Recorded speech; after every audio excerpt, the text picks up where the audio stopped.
අරුනේ.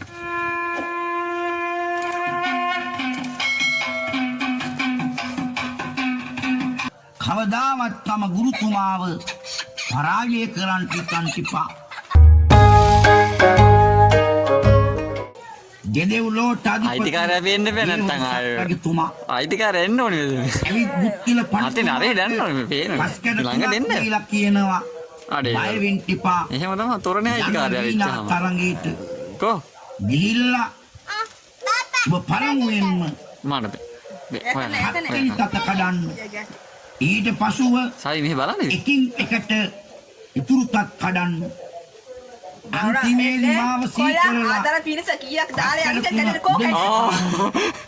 ඒ මොකද්ද? 900ක් කැඩෙනවා. උදින් මයනා විට වීනාවේ හත්වෙනි තත ඔබ කඩන්න. ඊට පසුව එකින් එකට ඉතුරු තත් ටිකක් කඩන්න.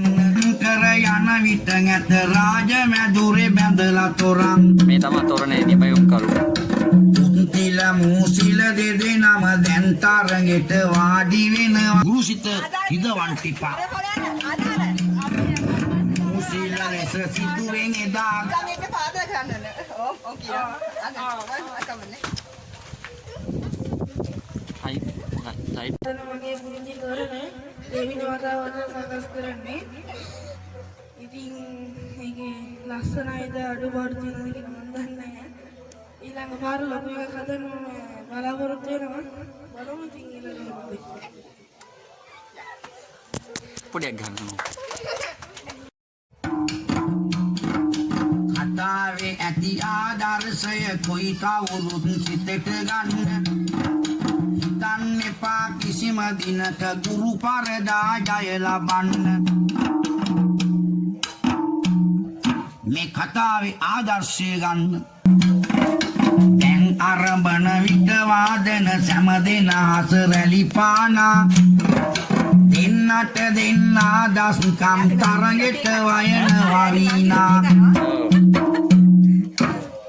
අන්න පස් කැඩ තුනක් බුද්ධිල පඬිතුමා සංගවගෙන හත්වෙනි දවසේ හොඳයි සතුටු. මූසිලා සමග කොබ කැටේ අද රාජමාලිගාවට යනකොට එහෙම කුෂා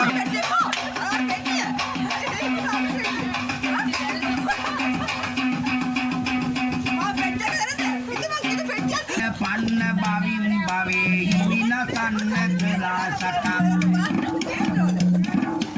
ඇව වෛර බවින් බවේ එදා පටන් එක්මුණාය. හොඳයි සතුටුයි සුපිරියා. ඒව දත්ත ඉන්ත වීර අපි ඊළඟ අවුරුද්දට ඊටත් වැඩිය හොඳ අරඹන අය අන්පොල දෙයක් කරන්න කියලා අපි නේද සංඝාත ප්‍රාර්ථනා කරනවා.